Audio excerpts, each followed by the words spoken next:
বাংলাদেশ জামাত ইসলামী বরগুনা জেলায় আজকে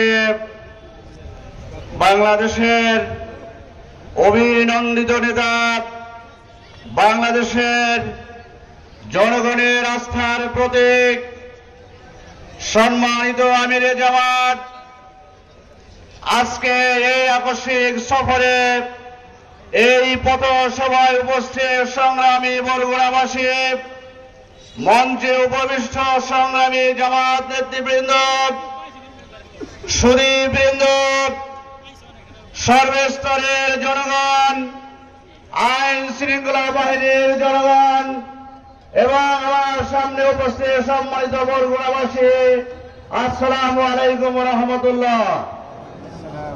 আমরা বিগত 17টি বছর অনেক চড়াই উতরার মধ্যে পেরিয়ে এসেছি, জেল জুলুম হুলিয়া হামলার মধ্যে পেরিয়ে এসেছি, কিন্তু সেই গোষ্ঠীটি বাংলাদেশকে যদি ভালোবাসত, বাংলাদেশের প্রতি যদি তাদের মায়া থাকত, তাহলে এই দেশ থেকে টাকা পাচার করে বিদেশে নিয়ে যেত না।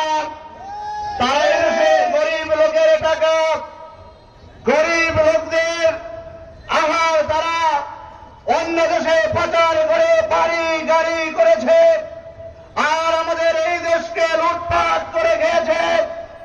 এদেশের ছাত্র জনতার গণ অভ্যুত্থানের ফলে আমরা যে 5ই আগস্ট স্বাধীনতা পেয়েছি, এই স্বাধীনতার পরে আমরা লক্ষ্য করছি আরো একটি গোষ্ঠী যারা খেয়ে গিয়েছে তাদের পথ অনুসরণ করছে।